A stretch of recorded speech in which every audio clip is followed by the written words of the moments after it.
So, the order in which they're seated is not going to be the order of presentation. Basically, it'll be first Dr. Joseph Hartman, because he will speak about the 1920s and 30s. And Dr. Hartman is Assistant Professor of Art History and Latinx and Latin American Studies at the University of Missouri, Kansas City. He's the author of a new book, Dictator's Dreamscape, How Architecture and Vision Built Machado's Cuba and Invented Modern Havana, which we had the pleasure of presenting yesterday at Books and Books. Then we will have, I think it's Marilis, we agreed, no, Marilis Nepomechi, Professor of Architecture, and she has a very long title here, Associate Dean of Faculty and Program Development, College of Communication, Architecture and the Arts here at FIU. She has worked extensively on Cuban and Miami architecture, and among other things, she has co-curated national and international exhibitions, including Miami, La Habana, A Magic City, Novia del Mar, Miami 2100, envisioning a Brazilian second century, and La Habana Moderna 1902-1959. I think most of her talk will deal with Art Deco, no? In Cuba. Then we will have Victor Delpi, who is a lecturer in architecture at the University of Miami, and has also worked extensively on Cuban architects, particularly at the exhibition and forthcoming a book on Cuban architects at home and in exile, the modernist generation. He will talk about that generation roughly in the 40s and 50s, no, I believe. And he has a forthcoming book also called Emilio Sanchez, Flaneur of New York and the Caribbean. And finally, we will have our own Jaime Canavez, Professor of Architecture at FIU. He is the founder and director of Bienal Miami Beach and the School of Architecture practice at FIU.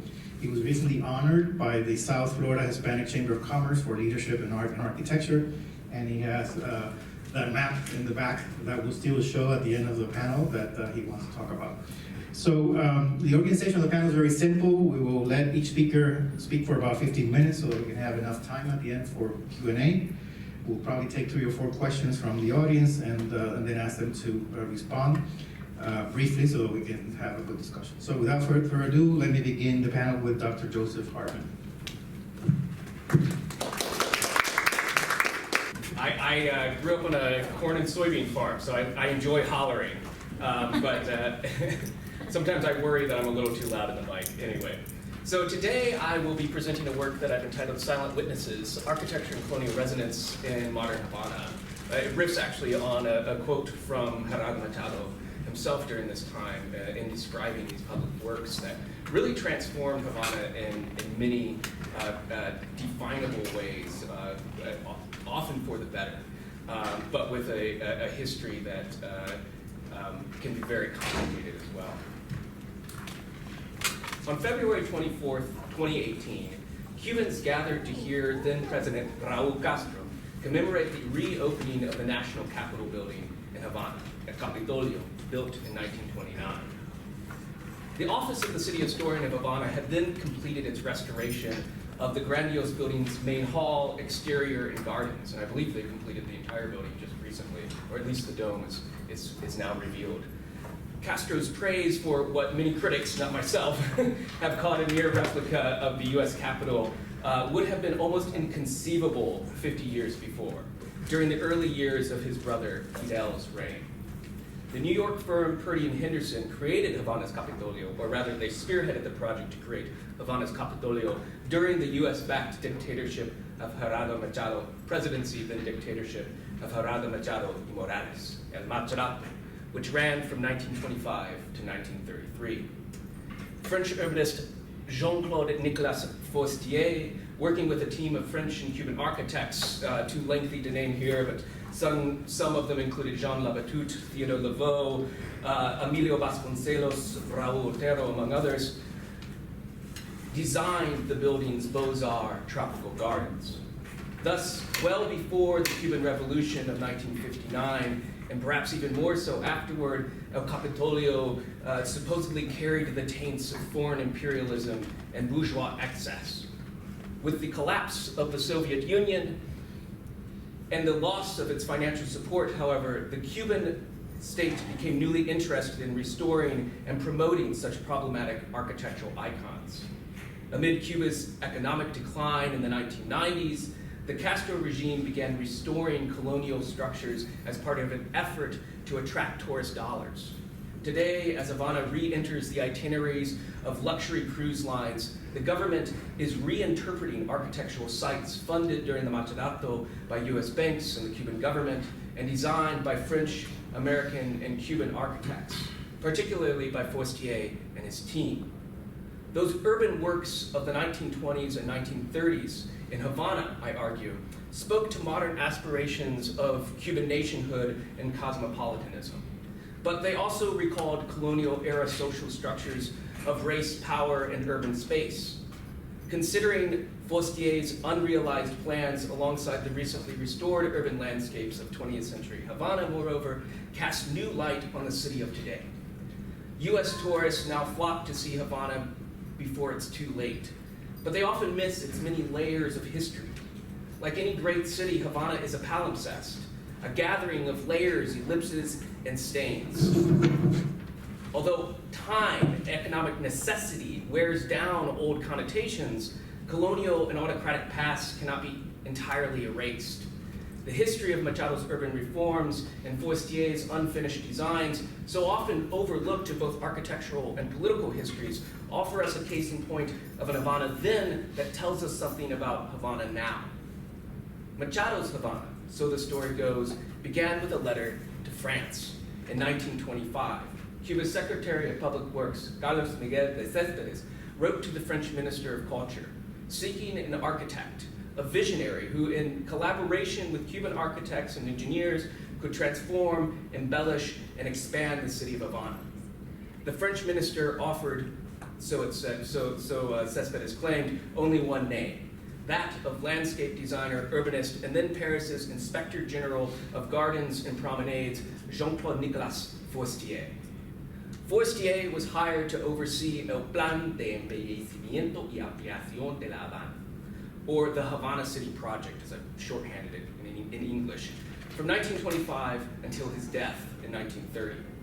His master plan applied local ecology to forms drawn from the French Beaux-Arts and the American City Beautiful movement.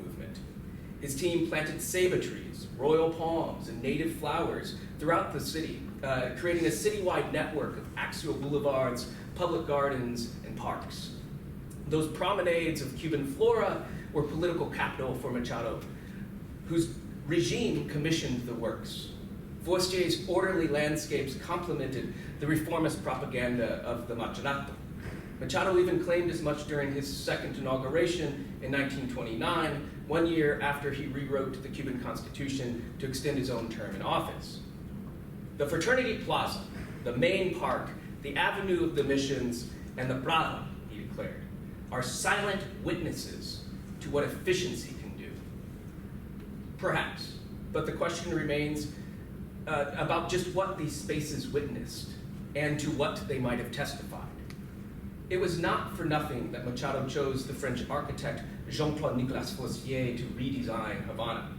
At the end of the 19th century, Forestier had cut his teeth with Adolphe Offand, a principal collaborator in Baron George Eugene Haussmann's urban renewal of Paris. By the early 20th century, Forestier had earned himself an international reputation of his own. He oversaw public park projects throughout Europe, including the Champ de Mars in the shadow of Paris's Eiffel Tower, the hill of Montjuic in Barcelona, and the Parque de Maria Luisa in Seville. He had worked in locations as far-flung as Morocco, Buenos Aires, too, where he employed the international styles of the time. Forestier's unrealized 1924 plan for the Avenida Costanera in Buenos Aires, for example, shown here on my left, found inspiration in the US architect Daniel Burnham's turn-of-the-century plan to extend a system of parks along Lake Michigan in Chicago. That vision of a capital marked by neoclassical monuments and gardens likewise evoked Washington, D.C., as first imagined by Pierre-Charles L'Enfant and later executed by the Macmillan Plan of 1901. Beyond French and American designs, however, Forestier based his plans on the specific cultural and environmental conditions of 20th century Havana. He stayed there 3 times between 1925 and 1930. Yet even before he was hired by Machado's government, Forestier had been involved with urbanization efforts in Havana as early as 1918. It was then that he proposed, under the patronage of President Mario G. Minocal, to design a port of entry into colonial Havana at the Castillo de la Punta, which would have featured a monument to Christopher Columbus, colonialist par excellence, whose infamous holiday we're celebrating today. The plan also called for preserving the royal prison, Real Cárcel, along the Paseo de Prado, turning that colonial penitentiary into a museum. In consideration of the afterlife of colonialism in the modern period, those proposals and acts of preservation were significant. Spanish architect Manuel Pastor had designed the prison under Spanish General Miguel Tacón in 1834. Like Cuba's political elites in the 20th century, the Spanish governor hoped to employ urban planning as a means of sanitizing and regulating Havana, especially its black populations. In a 19th century wood engraving by French artist Frédéric Mignolet, the austere neoclassic prison building stands in the background of an urban scene. In the foreground, a group of black prisoners carry a stone beside a monumental column while white guards monitor them. In this context, the column reads as a picota, a whipping post of the kind often found on viceregal plantations and in city squares, in plazas, once used for the punishment of criminals and more often than not unruly slaves. That Forstier's 1918 plan preserves such a site imbued with echoes of plantation-era violence and institutional racism suggests the survival of colonial attitudes in modern Cuba, whether wittingly or not. Havana's history of plantation slavery haunted Forstier's other designs in Machado's Havana too. That history appears again in one of his most ambitious unbuilt design projects. That is Forstier's unexecuted 1929 plan for the Embarcadero, which featured a grand quay and platform intended to catch the eye of people aboard mercantile and tourist ships entering Havana's bay.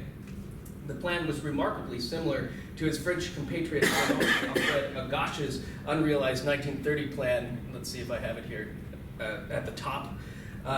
Unrealized 1930 plan for the Porta do Brasil at the shore of the Guanabara Bay in Rio de Janeiro. Both plans, echoing the Piazza San Marco of Venice, feature two large rostral columns at the port's mouth. Though unbuilt, both plans also spoke to the interests of their Latin American state sponsors and to the aesthetics and social aims of their French designers. The columns in Forstier's plan, more specifically, resonated within the local and international histories of colonialism. The columns would have featured relief vignettes drawn from Cuba's history, with Cuba's national crest atop Spanish galleons and conquistadors dominating native peoples. The column's iconographic program attempted to create a narrative of triumph over the nation's rebarbative past. But the images re-articulated a legacy of silencings and exclusions, particular to that history. Notably, the columns lacked any significant representation of the island's diverse and sizable black populations. African slaves were effectively absent, hinted at only in a relief depicting Cuba's first sugar harvest, as were the Afro-Cuban citizens who fought in the nation's wars of independence in 1868 and 1895. The column's iconography, in keeping with the island's socio-racial politics, minimized the nation's blackness and history of slavery, even as they represented Cuba's Spanish colonial heritage, and hinted at urban traditions that I've talked about already. With good reason, then, you might say, scholars have charged Forstier and his Cuban patrons with endeavoring to Haussmannize Havana, though it's arguable that Tacón had already begun the process well before Haussmann had ever began his plans in Paris. Machado's government hired Forstier and his team to create a sanitized bourgeois landscape of grand boulevards and ostentatious monuments. As in 19th century Paris, neither the designers nor their patrons were particularly concerned with historic preservation or the city's underclass. Still, the 1926 plan's attention to local built and natural environments counters such criticism, at least in part. One historian even suggested that Forstier was a master of Cuban Creole urbanism. That is in no small part because of his use of Caribbean flora. Forstier tried always to use the right tree for the right garden, be it a Mediterranean cypress in Spain or a French oak in Paris. the Havana City project was equally attentive to the use of local plant matter. With the strategic employment of ceiba trees and palm trees, the national tree of Cuba featured on the crest, Forstier's 1920s plans naturalized and, in a sense, nationalized the otherwise foreign-looking Beaux-Arts parks and neoclassic administration buildings being built at the same time. Forstier's use of trees, however, also effectively reinstated colonial urban themes. The ceiba tree was central to the establishment of a socio-racial hierarchy in Havana. Almost 500 years ago, on November 16, 1519, Spanish colonists, led by Diego Velázquez, founded Havana in the shadow of a grand ceiba. This was the same tree in old Havana's Plaza de Armas, beside which colonial elites later erected a Doric temple known as El Templete, February 24, 1828. Paintings within El Templete illustrated the tree's significance. There, Jean-Baptiste Vermeer, a student of Jacques-Louis David and the first director of Cuba's Art Academy of San Alejandro, included the tree in 2 of 3 monumental oil paintings. The paintings showed Havana's white elites standing over kneeling, half-nude indigenous, and in the other painting, black slaves. Citizens of Havana, in fact, still circle the tree in the Plaza de Armas on November 16th, as many of you know, as part of a popular civic ritual mixing elements from Spanish, Catholic, indigenous, and African diasporic religious practices.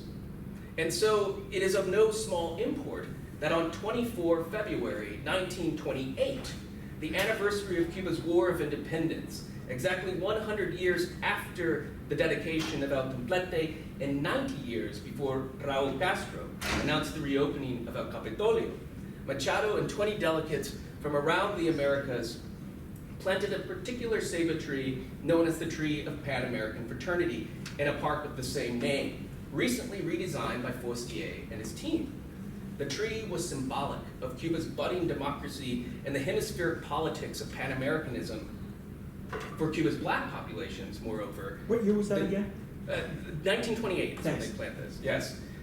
For Cuba's black populations, moreover, the tree planting ceremony recalled rituals associated, and this is according to the findings of Lydia Cabrera, with the religions of the African diaspora, Santeria, Palomonte Mayombe, and Abacua.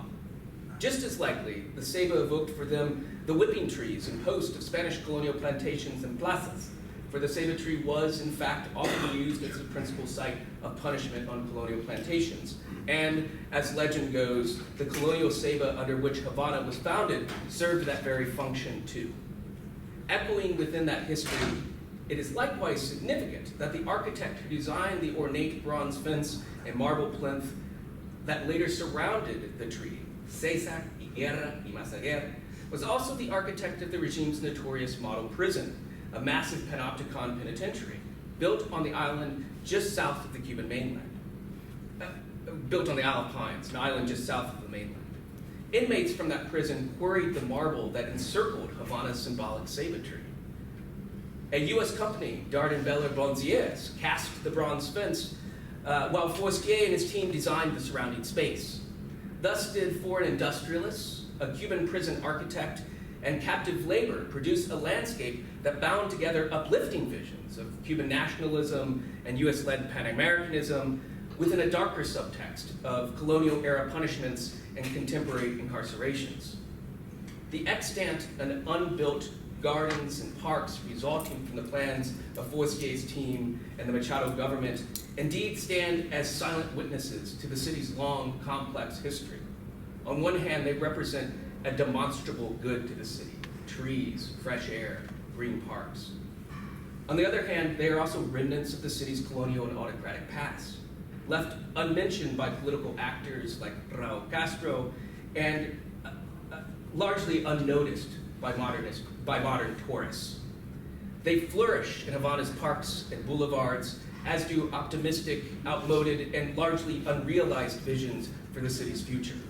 Those plans carry specters of colonialism and modernity that still haunt Cuba, visions that resonate throughout Havana's urban space and architecture even today. Thank you. Thank you. So, thank you.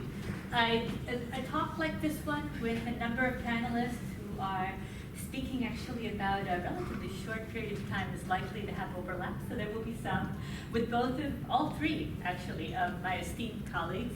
But I'm going to, I should say that my name is Marilisa Pomenci. Thank you, Jorge, for the introduction earlier on. I have taught here at FIU a course for a number of years that has focused on Miami and Havana, the relationship between the two cities, principally looked at through the lens of tourism. That lens has a particular narrative. The narrative is perhaps less critical than one might be as an academic looking back at the period of the Cuban Republic, but it is one that ties together an aspiration of institution building on multiple fronts, a little piece of which I will share with you today. And I wanted to start with this wonderful Florida map of the relationship between Havana and the southern part of the Florida Peninsula. The map dates back from 1591. It's actually quite old. And it talks very interestingly about the proximity between these two places.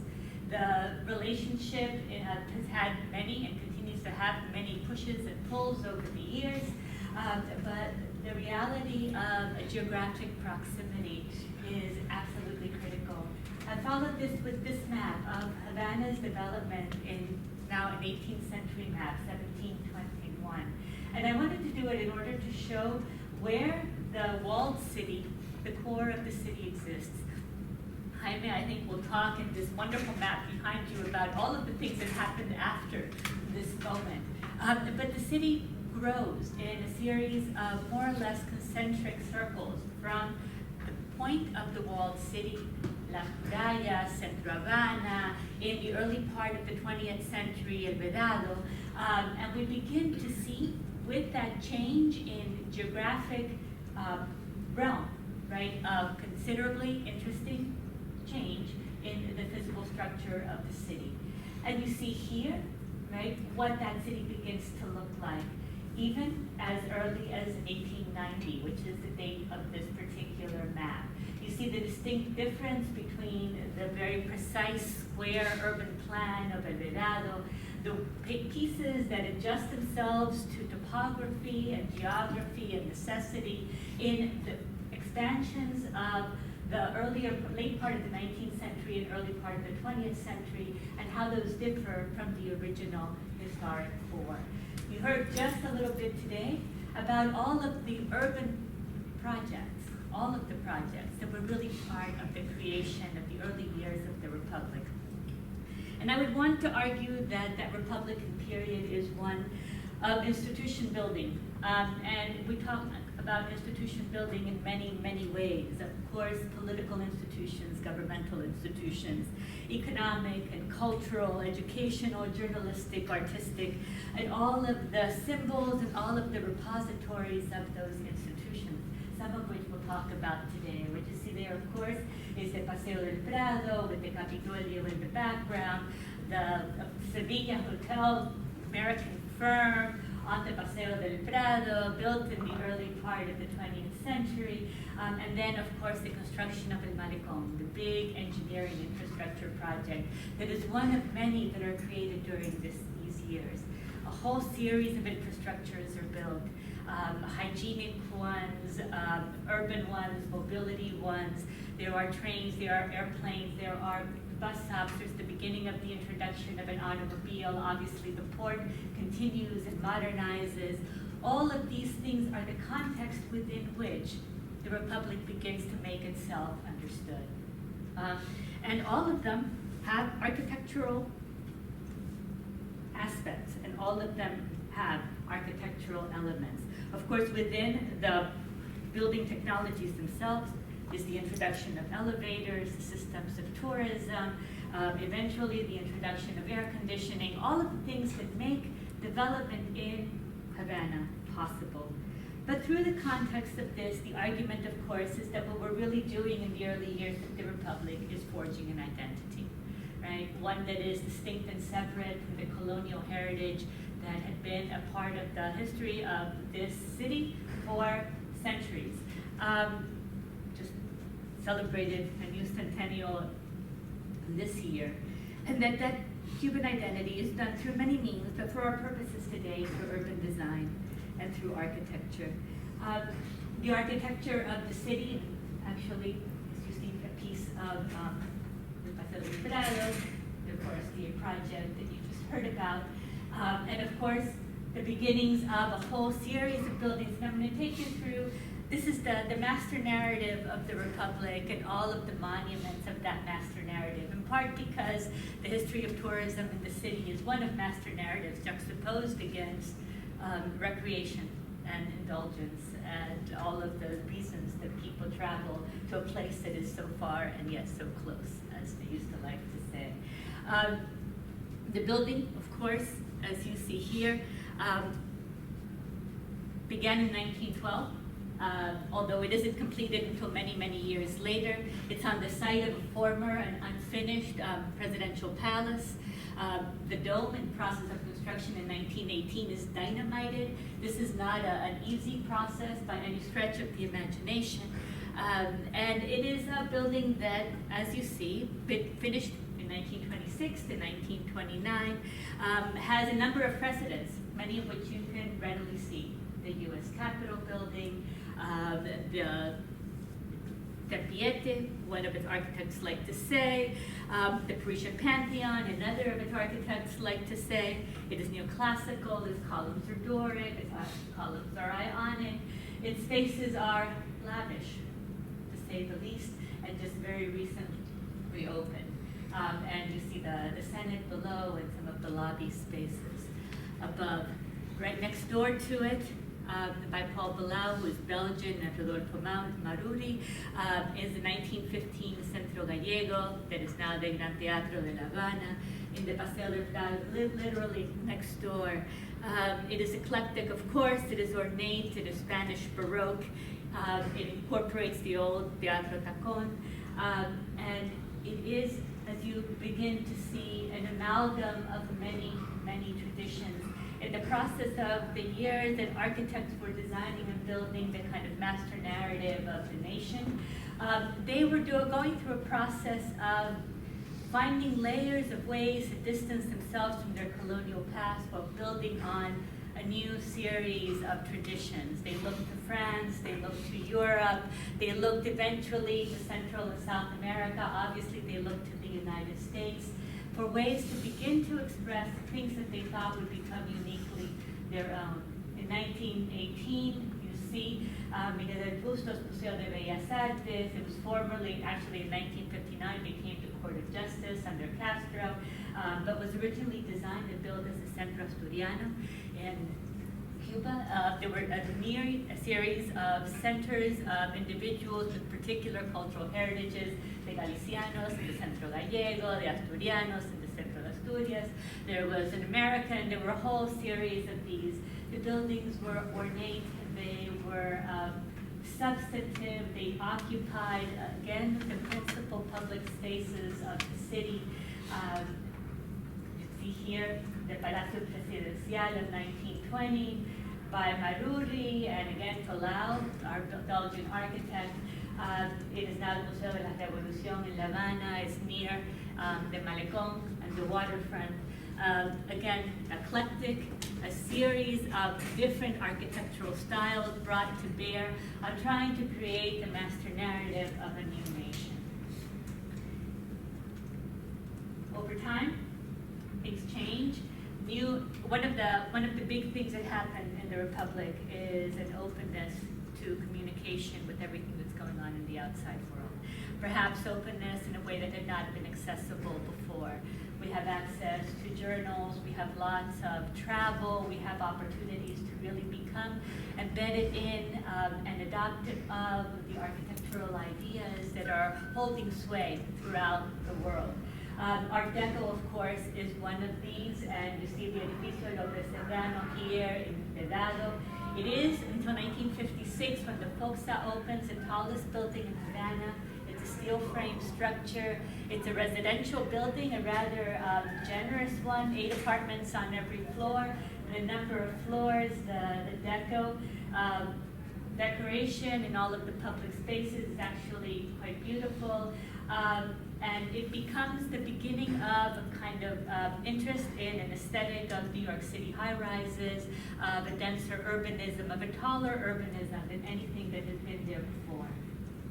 Not long afterwards, the Edificio Bacardi opens in 1930. It is for the Bacardi family, which is one well known, of course, and one of the big sort of financial, economic power structures of the nation, if not just the city. It is the center and the heart and the kind of expression of that place. It's a competition, a design competition. Duenas, Castella, Menendez win it, and it is in one of the first expansions after the wall in La Muralla. You see some of the details here. Again, the Deco